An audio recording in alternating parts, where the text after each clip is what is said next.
Hi everyone, my name's Lindsay Deegan and my brand's called DEGEN, and today I'm going to try on the MiZZoni sweater, which is a pattern that I recently released, which is sort of a knockoff of the brand MiZZoni, but this one's MiZZoni. All right, I'm gonna go try it on.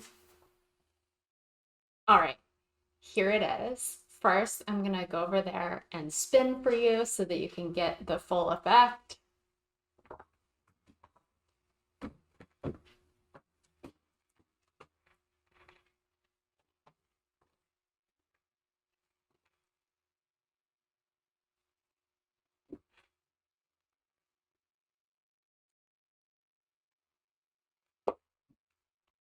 All right, so to start with the technique, this technique is a chevron or zigzag shape.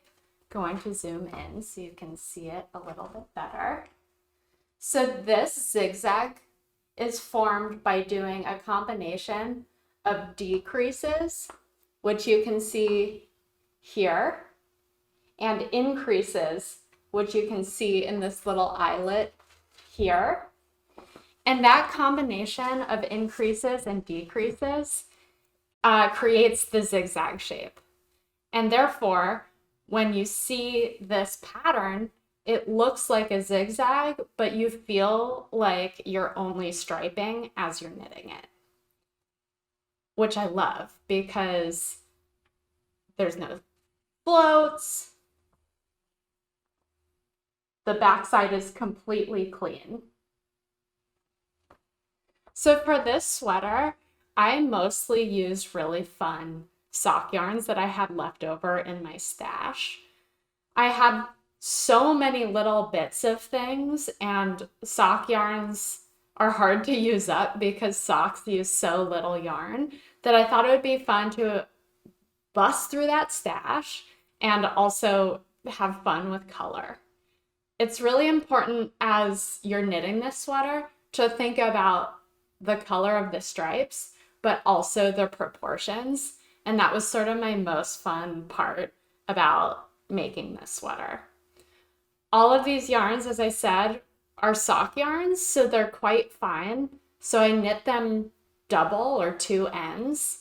You can also use like a typical worsted weight yarn instead of the two ends. So you sort of have that versatility. I even did that within this sweater because some of the yarns, like this yellow one on my shoulder, can you see? Yes. That one was thicker. So I only knit that one single, and then I knit almost all of the rest of them double. One thing that I also was really excited about as I was picking colors for the zigzag was using some that were completely solid and then some that had some sort of variegation to it and space dye, and that combo gives the sweater a whole lot of texture. So again, this one's just one that's really good for exploring color, and you can do it in basically all of the colorways and just so much fun. So now let's talk about the fit. So this is one of my more fitted sweaters. It's not very fitted. I don't love a negative ease garment myself. So it still does have positive ease, but not as much as like the Brioche Bubble Crew, for example. I'm gonna get back up here. So you can see that it is wider than my body, but it's sort of like a typical sweater fit, I'd say. You can wear an underlayer and it fits nicely, or you could just wear like an undergarment like I am, and it also fits nicely. The sleeve drop is a little roomy, and I think that's important anytime there's a drop shoulder. So this garment does have quite a drop shoulder. So it is roomy in the underarm, but again, the body isn't super roomy.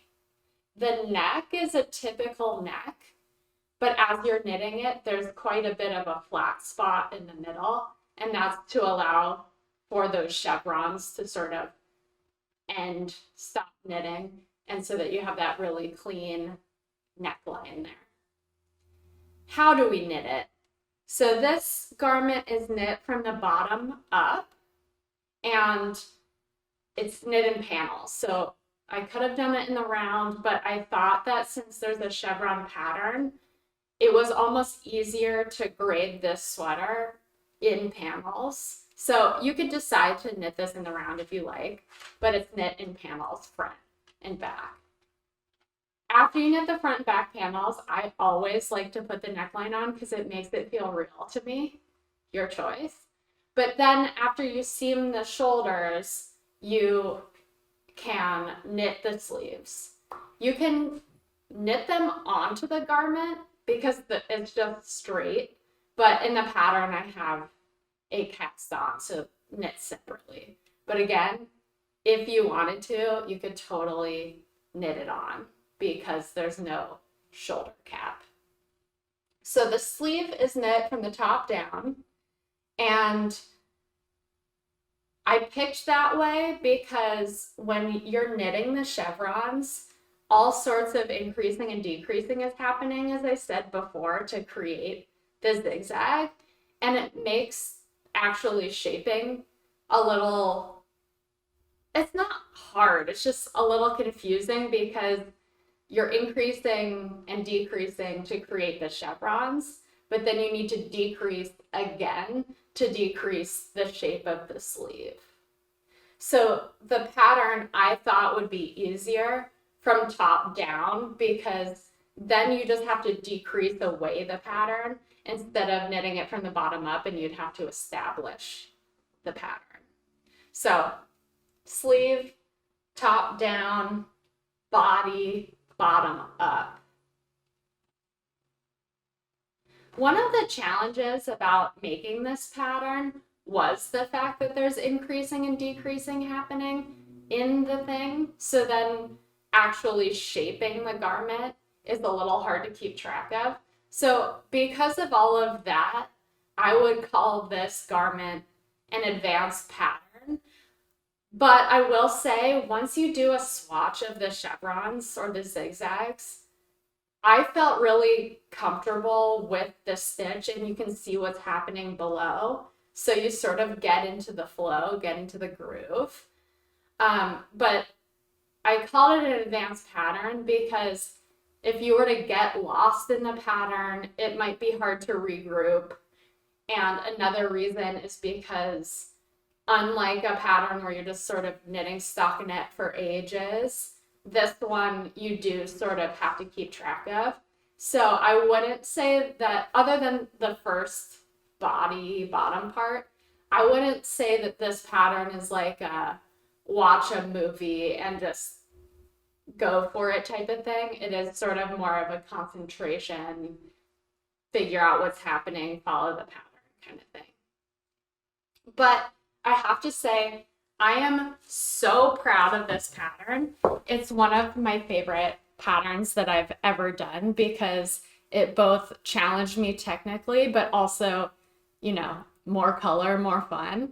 So I just love this pattern for that. And beyond that, Miss Zoni is one of my favorite fashion designers because they made knitting so famous. So this is sort of both a knockoff, but also a tribute. In terms of the grading, I say this in all of my videos, so I won't harp on it here, but if you find that this sweater is a sweater that you would love to knit, but your body measurements fall outside for bigger or for smaller, the specs in the pattern, I would be happy to grade it for you. It's super important to me that my garments fit the people that want to be wearing them. So as always, please do reach out if you're having that and you notice that you're falling outside of those specs. I try to give range, but again, always happy to accommodate anybody because I want you to wear my sweater design that you got to knit because it's so rewarding when you can knit your own clothes. So this is it, the MiZZoni sweater.